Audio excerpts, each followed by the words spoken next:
नमस्कार। आपका अखबार के इस अंक में आपका स्वागत है। मैं हूं प्रदीप सिंह। केंद्रीय गृह मंत्री अमित शाह ने बुधवार को लोकसभा में 3 विधेयक पेश किए, जिनमें से एक संविधान संशोधन विधेयक है। अब मैंने इनको नाम दिया है केजरीवाल विधेयक। क्यों ये कह रहा हूँ वो आगे बताऊँगा। उससे पहले बता दूँ कि ये बिल हैं क्या और इनकी ज़रूरत क्यों पड़ी, वो आगे बात करेंगे। पहला जो संविधान संशोधन विधेयक है वो 130वां संविधान संशोधन विधेयक। इसके तहत संविधान के अनुच्छेद 75, 164 और 239 ए में संशोधन किया जाएगा। इसके अलावा यूनियन टेरिटरीज एक्ट 1963 में संशोधन के लिए एक दूसरा विधेयक पेश किया गया। एक तीसरा विधेयक पेश किया गया है Jammu Kashmir reorganisation amendment bill. उसको भी आज गृह मंत्री ने पेश कर दिया। ये 3 विधेयक पेश हुए हैं। अब ये जम्मू कश्मीर वाला जो मामला था उसको लेकर कुछ लोगों को बड़ी गलतफहमी हो गई कि जम्मू कश्मीर को स्टेटहुड मिलने जा रहा। नहीं मिलेगा, नहीं मिलने वाला है। और इस गलतफहमी में जो लोग हैं उनको इससे बाहर निकाल आना चाहिए। लेकिन ये सवाल ये है कि इसमें है क्या बिल में। इसमें प्रावधान किया गया है कि अगर किसी प्रधानमंत्री, मुख्यमंत्री, केंद्रीय मंत्री या राज्य मंत्री उसके खिलाफ कोई भ्रष्टाचार का या कोई गंभीर आरोप ऐसा लगता है जिसमें 5 साल तक की सज़ा हो सकती है और वो 30 दिन तक जेल में रहता है, तो 31वें दिन उसका इस्तीफ़ा स्वतः मान लिया जाएगा। इस्तीफ़ा मांगा नहीं जाएगा, उस इस्तीफ़ा देने की ज़रूरत नहीं पड़ेगी अगर वो पहले दिन नहीं दे देता है। तो ये विधेयक, अब देखिए कि ये करप्ट लोगों के खिलाफ, जिन पर भ्रष्टाचार का आरोप है, उनको पद से हटाने जब तक जांच पूरी नहीं होती। और इस विधेयक में ये भी प्रावधान है, अगर वो जो है जेल से छूट जाते हैं और निर्दोष साबित हो जाते हैं तो गवर्नर या राष्ट्रपति, जो मामला हो राज्य और केंद्र का, उसमें उनको फिर से अपॉइंट कर सकते हैं। तो इसलिए किसी के खिलाफ जो है दुर्भावना से प्रेरित नहीं है ये बिल। लेकिन भ्रष्टाचार के खिलाफ प्रधानमंत्री की जो नीति है ज़ीरो टॉलरेंस की, उस दिशा में ये एक और कदम है। और ये कदम उठाना क्यों ज़रूरी हो गया था? संविधान निर्माताओं ने कभी कल्पना नहीं की थी कि अगर किसी मंत्री पर, मुख्यमंत्री पर या प्रधानमंत्री पर भ्रष्टाचार का आरोप लगेगा या किसी घपले घोटाले का आरोप लगेगा या किसी अपराध का आरोप लगेगा तो वो अपने पद से इस्तीफ़ा नहीं देगा। संविधान निर्माता मानकर चल रहे थे कि इस पद तक जो पहुंचा है वो शरीफ व्यक्ति होगा, नैतिक व्यक्ति होगा। लेकिन राजनीति और नैतिकता दोनों का नाता बहुत पहले टूट चुका है। हालांकि इस मामले में दूसरे भ्रष्टाचार के आरोपियों ने अलग तरह का आचरण किया। जयललिता पर आरोप लगा तो जेल जाने से पहले उन्होंने इस्तीफ़ा दे दिया। लालू प्रसाद यादव पर आरोप लगा तो जेल जाने से पहले उनको इस्तीफ़ा देना पड़ा। और इसी तरह से हेमंत सोरेन ने जेल जाने से पहले इस्तीफ़ा दे दिया। एक व्यक्ति ने नहीं दिया, उसका नाम था अरविंद केजरीवाल। दिल्ली का मुख्यमंत्री था उस समय, और उसने कहा कि मैं जेल से सरकार चलाऊंगा। अब मामला सुप्रीम कोर्ट तक गया। सुप्रीम कोर्ट ने कहा कि संविधान में ऐसी कोई व्यवस्था नहीं है कि जेल से कोई मुख्यमंत्री या मंत्री सरकार चला सके। तो उसको जेल से सरकार चलाने का तो मौका नहीं मिला। वो जेल से जो है संदेश भिजवाता रहा। जो मिलने जाता था, मिलने वालों में उनकी पत्नी भी थी, उनकी पार्टी का एक व्यक्ति था और एक उनका वकील था। उन तीनों के जरिए वो संदेश भिजवाते रहे कि उन्होंने ये आदेश जारी किया है, जो पूरी तरह से संविधान विरुद्ध था। जेल में रहते हुए मुख्यमंत्री कोई आदेश पारित नहीं कर सकते, क्योंकि जो भी आदेश देंगे, जो भी फैसला लेंगे, वो कैबिनेट की बैठक में होगा और कैबिनेट की बैठक जेल में नहीं हो सकती है। लेकिन अरविंद केजरीवाल को ये गलतफहमी थी कि वो ऐसा करके बच के निकल सकते हैं। आखिर जब जमानत मिली तब उनको इस्तीफ़ा देना पड़ा। उनके एक मंत्री ने भी ऐसा किया, सत्येंद्र जैन, 1 साल से ज़्यादा समय तक जेल में रहे और मंत्री भी बने रहे। ये अलग बात है। मनीष सिसोदिया को जब गिरफ्तार किया गया तो अरविंद केजरीवाल ने उनको तुरंत उप मुख्यमंत्री पद और मंत्री पद से हटा दिया। उनके विभाग दूसरे मंत्रियों को बांट दिए।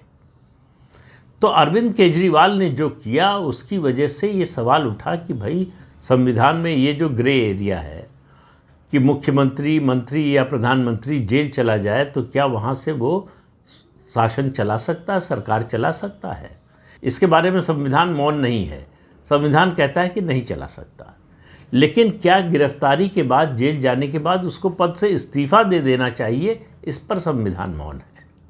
इसी का फ़ायदा इन लोगों ने उठाया कि संविधान में तो कहीं लिखा नहीं है। पूछते थे कहाँ संविधान में लिखा है कि जेल जाएंगे तो इस्तीफा देना पड़ेगा। तो ये जो संविधान में एक ग्रे एरिया था उसको दूर करने की कोशिश है ये संविधान संशोधन विधेयक और बाकी 2 विधेयक। जम्मू कश्मीर रीऑर्गेनाइजेशन एक्ट में जो संशोधन हो रहा है वो इसलिए कि इसे वहाँ भी लागू किया जा सके, और यूनियन टेरिटरीज एक्ट 1963 जो है उसमें अमेंडमेंट किया जा रहा है इसीलिए ताकि यूनियन टेरिटरीज में भी ये व्यवस्था लागू की जा सके, कानून की ये व्यवस्था, ये प्रावधान लागू किया जा सके। अब ये बिल इंट्रोड्यूस हुए हैं, आपको पता है आज और कल 2 ही दिन बचा है इस संसद सत्र का। तीनों विधेयक जो है वो प्रवर समिति यानी सेलेक्ट कमेटी को भेज दिए गए हैं। सेलेक्ट कमेटी इन पर विचार करेगी जिसमें सभी दलों के सदस्य होते हैं और उसके बाद अपनी रिपोर्ट देगी।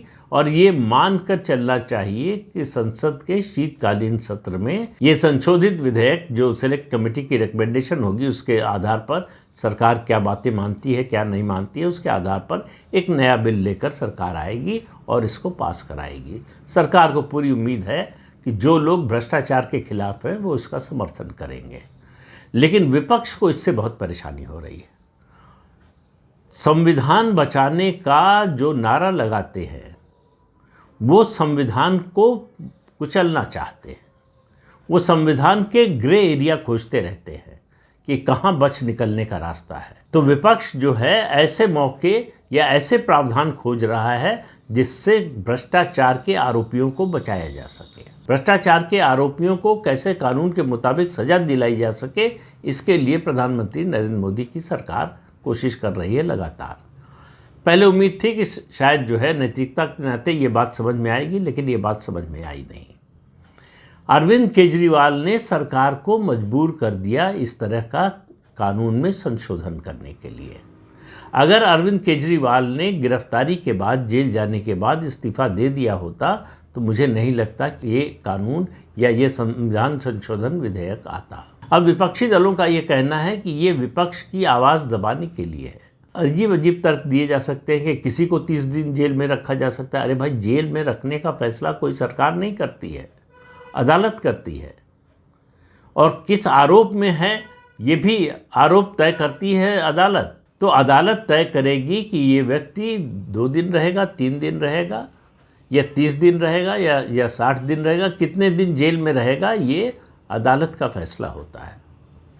लेकिन विपक्ष इससे बहुत ज़्यादा घबराया हुआ है। घबराया हुआ इसलिए है कि उसके तमाम मुख्यमंत्रियों पर भ्रष्टाचार के आरोप हैं। अगर भ्रष्टाचार के आरोपों की जांच होती है और उसके आधार पर उनकी गिरफ्तारी होती है और अदालत उन्हें जुडिशियल कस्टडी में यानी जेल भेज देती है, तो 30 दिन तक अगर वो लगातार जेल में रहते हैं तो 31वें दिन उनके पद से उनका इस्तीफा स्वतः मान लिया जाएगा। वहाँ न इस्तीफा मांगना पड़ेगा न उनको इस्तीफा देने के लिए कहा जाएगा। अब ये मेरी नज़र में जो राजनीतिक भ्रष्टाचार है उस पर अंकुश लगाने के लिए एक क्रांतिकारी कदम है। लेकिन विपक्ष को आजकल हर बात में लगता है कि उसके खिलाफ षड्यंत्र हो रहा है। और कांग्रेस तो किस दुनिया में रह रही है पता नहीं। कांग्रेस के नेता कह रहे हैं कि ये दरअसल राहुल गांधी की जो वोट चोरी यात्रा है उससे ध्यान भटकाने के लिए। अब उस यात्रा को तो कोई समर्थन मिल नहीं रहा है। 10 लोग, 20 लोग, 50 लोग, इससे ज़्यादा कोई आ नहीं रहा है उस यात्रा में। लेकिन कांग्रेस ये मानने को तैयार नहीं है, ये ज़मीनी सच्चाई स्वीकार करने को तैयार नहीं है। राहुल गांधी ने व्यक्तिगत जिन जिन लोगों के उदाहरण दिए कि देखिए इनका नाम कट गया, देखिए इनको हटा दिया गया, देखिए ये 4 जगह से वोटर है, वो सब एक एक व्यक्ति सामने आकर कह रहे हैं। बिहार में एक महिला से कहलवाया गया कि आपको ले चल रहे हैं राहुल गांधी और तेजस्वी यादव के सामने, आपका और आपके परिवार का नाम जो है मतदाता सूची से काट दिया गया है, उनके पास चलिए, उनको बताइए, वो नाम जुड़वा देंगे। और प्रेस कॉन्फ्रेंस में इन दोनों नेताओं के पेश किया गया तो जो सिखा कर लाए थे वो कह दिया। उसके बाद बीएलओ ने जाकर जो है उन परिवार को, उस महिला को दिखा दिया कि ये है मतदाता सूची, इसमें आपका और आपके पूरे परिवार का नाम है, कहीं नहीं कटा है कोई नाम। तो उस महिला के पास जब पत्रकार पहुंचे तो उसने कहा कि हमारे पास तो कांग्रेस के लोग आए थे और कहा था कि ये बोलना है, वो जाके हमने बोल दिया, लेकिन बीएलओ ने हमको मतदाता सूची दिखाई, उसमें हमारा नाम है, हमारे पूरे परिवार का नाम है, तो हम कोई दावा नहीं कर रहे हैं कि हमारा या हमारे परिवार का नाम मतदाता सूची से काट दिया गया। इस तरह से एक एक उदाहरण जो राहुल गांधी ने दिए थे सब झूठे साबित हुए। महाराष्ट्र का आंकड़ा झूठा साबित हो ही चुका है। संजय कुमार जो कांग्रेस की ओर से बैटिंग कर रहे थे, कांग्रेस का एजेंडा चला रहे थे, कांग्रेस के एजेंडे की मदद के लिए अपनी संस्था का दुरुपयोग कर रहे थे, वो उनकी कलई खुल गई है, बुरी तरह से एक्सपोज हो गए हैं। जैसे ही एक्सपोज हुए वैसे ही अपना जो ट्वीट था उसको डिलीट कर दिया। महाराष्ट्र के बारे में उन्होंने बताया कि ये आंकड़े हैं, इसमें इतना परिवर्तन हुआ है। असेंबली कॉन्स्टिट्यूंसी में बताया कि 36% और दूसरे में 38% का अंतर आ गया मतदाताओं की संख्या में, और ये पूरी तरह से झूठा था। एक नौसिखुआ जो सेफोलॉजिस्ट है वो भी अगर 38% 36% का अंतर देखेगा तो कहेगा भाई एक बार चेक करो ये सच है क्या, लेकिन उनको तो एजेंडा चलाना था, तो उन्होंने तुरंत ट्वीट कर दिया। ट्वीट करके ही नहीं रुके, उसके बाद अखबारों में लेख लिखा कि इलेक्शन कमीशन अपने पैर पर कुल्हाड़ी मार रहा है, और जैसे ही पोल खुली अपना ट्वीट हटा दिया, कहा मैं माफ़ी मांगता हूँ। तो माफ़ी मांगने से तो बात नहीं बनती है।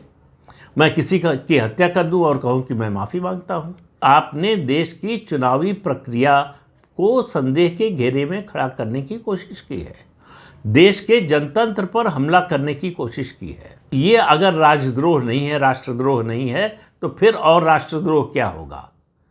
तो संजय कुमार और उनकी संस्था पर प्रतिबंध लगना चाहिए, संजय कुमार के खिलाफ एफआईआर होनी चाहिए, उनको गिरफ्तार किया जाना चाहिए। और आश्चर्य की बात यह है कि उनकी संस्था को अभी तक इस सरकार के शिक्षा मंत्रालय से ग्रांट मिलती रही है। अब देखिए किस तरह का ये इकोसिस्टम इनका काम करता है। इस सरकार में भी पैसा लेने का तरीका ये जानते हैं, और सरकार में जो लोग बैठे हैं वो उनकी आंखें कितनी खुली हैं इसका अंदाज़ा आप लगा सकते हैं कि किस तरह से काम हो रहा है। 11 साल हो गए, अभी तक इनको पैसा मिल रहा है केंद्र सरकार के एक मंत्रालय से। सवाल ये है कि क्यों? भारत के खिलाफ एजेंडा चलाने के लिए, देश के जनतंत्र के खिलाफ एजेंडा चलाने के लिए ऐसे लोगों को पाला पोसा जा रहा है। तो ऐसी सभी संस्थाओं और उन संस्थाओं से जुड़े लोगों के खिलाफ जांच होनी चाहिए, और जांच के बाद जो उसका नतीजा है उसके अनुसार कानून सम्मत कार्रवाई होनी चाहिए। केवल ये माफ़ी मांग लेने या ट्वीट जो है डिलीट कर देने से इससे मामला ख़त्म नहीं होना चाहिए, वरना ऐसे लोगों का हौसला और बढ़ेगा। तो एक झूठा नैरेटिव चलाने की लगातार कोशिश हो रही है। राहुल गांधी उसके अगुआ बने हुए हैं, और राहुल गांधी पिछले 11 साल से सिर्फ यही कर रहे हैं कि एक झूठ बोलो और उसका बार बार उसको दोहराओ और ये साबित करने की कोशिश करो कि मैं इतनी बार इसलिए बोल रहा हूँ कि ये सच है, और कुछ लोग उसको सच मान लेंगे। ऐसा एक इकोसिस्टम भी है जो उसको सच साबित करने की कोशिश करता रहता है। राहुल गांधी के जितने झूठ पकड़े गए हैं उसके बारे में उनके इकोसिस्टम का कोई व्यक्ति नहीं बोल रहा है। जो इंटेलेक्चुअल्स और जो मीडिया के लोग उनका समर्थन कर रहे हैं उनमें से किसी ने नहीं बोला कि राहुल गांधी ने आखिर ये झूठ क्यों बोला, और झूठ पकड़े जाने के बाद भी लगातार झूठ क्यों बोल रहे हैं। तो वो जो महाराष्ट्र के विधानसभा चुनाव, हरियाणा के विधानसभा चुनाव पर सवाल उठा रहे थे, वो सब उनका प्रचार झूठा साबित हुआ। अब मैंने कल भी जिक्र किया था कि मुख्य चुनाव आयुक्त ने उन्हें 1 हफ्ते का अल्टीमेटम दिया है, समय नहीं दिया, अल्टीमेटम दिया है कि 1 हफ्ते में या तो माफ़ी मांगो या फिर एफिडेविट पर अपनी शिकायत भेजो हमारे पास। तो आज बुधवार है तो समझिए चौथा दिन है, 3 दिन और बचे हैं। तो इस 3 दिन में जो है 1 विकेट तो जो है मुख्य चुनाव आयुक्त की प्रेस कॉन्फ्रेंस के बाद गिर गया, वो है CSDS और संजय कुमार का। वो तो एक्सपोज हो गए बुरी तरह से। अब राहुल गांधी की बारी है। अगर वो एफिडेविट नहीं देते हैं और माफ़ी मांगने पर भी उन्हें छोड़ा नहीं जाना चाहिए संजय कुमार की तरह।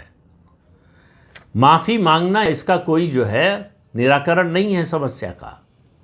ये झूठ बोलना, देश के जनतंत्र को दुनिया में बदनाम करने की कोशिश करना, ये राष्ट्रद्रोह की श्रेणी में माना जाना चाहिए और उसी के अनुसार मुकदमा चलना चाहिए। अगर राहुल गांधी एफिडेविट नहीं देते हैं तो उनके खिलाफ मुकदमा दर्ज होना चाहिए। इलेक्शन कमीशन के पास, मैंने कल भी कहा था कि उसके पास एक ही विकल्प है कि अगर वो एफिडेविट नहीं देते हैं तो उनके खिलाफ कार्रवाई करें।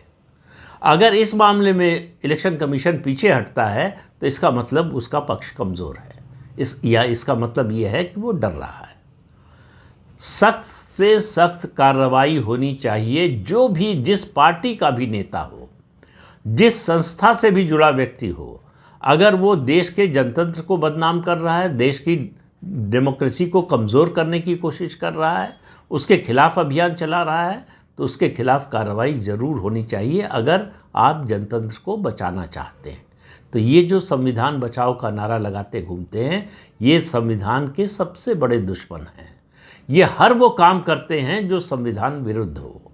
तो इससे आप समझ लीजिए, ये जो नए विधेयक पेश हुए हैं वो करप्ट राजनेताओं पर अंकुश लगाने के लिए है, उनको जनता के सामने एक्सपोज करने के लिए है और उनका शासन में करप्शन का आरोप लगने के बाद, जेल जाने के बाद कोई उनकी भूमिका न रहे, ये सुनिश्चित करने के लिए है। तो ये राजनीति को भ्रष्टाचार से, कुशासन से साफ करने के लिए ये 3 विधेयक पेश हुए हैं। तो इससे देश की राजनीति में बड़ा बदलाव होने वाला है और इससे सबसे ज़्यादा भ्रष्ट राजनेता डरे हुए हैं, अभी से लामबंद होना शुरू हो गए हैं। कहा जा रहा है कि ये विपक्ष के खिलाफ विपक्ष को फंसाने की कोशिश है और अभिषेक मनु सिंघवी जैसा इतना कानून का, संविधान का जानकार भी ये भाषा बोल रहा है। अब उनकी मजबूरी है, पार्टी की लाइन है, उनको बोलना ही पड़ेगा। और दूसरी बात कांग्रेस जो कह रही है कि ये राहुल गांधी की यात्रा से ध्यान भटकाने के लिए। अरे जिस यात्रा पर किसी का ध्यान नहीं है उससे कौन ध्यान भटकाना चाहेगा। दूसरी बात, अगर कांग्रेस के इस तर्क को मान लें तो राहुल गांधी की जब तक यात्रा चल रही है तब तक सरकार के दफ्तर में ताला लगा देना चाहिए, सरकार को कुछ नहीं करना चाहिए, क्योंकि सरकार कुछ भी करेगी तो कहा जाएगा कि ये तो ध्यान भटकाने के लिए है। यानी राहुल गांधी जब यात्रा पर निकलें तो पूरे देश में कोई कामकाज नहीं होना चाहिए। ये सोच है कांग्रेस पार्टी की। अब आप सोचिए ये पार्टी देश को कहाँ ले जाना चाहती है। अब आप सोचिए कि ये पार्टी देश के हित में काम कर रही है या देश के हित के विरोध में काम कर रही है। फैसला लेने का समय आ रहा है। तो इस अंक में इतना ही। अगले अंक में फिर मिलेंगे किसी नए मुद्दे के साथ। तब तक के लिए अनुमति दीजिए। आपसे अनुरोध है कि चैनल देखिए, शेयर कीजिए, लाइक कीजिए और सब्सक्राइब जरूर कीजिए। नमस्कार।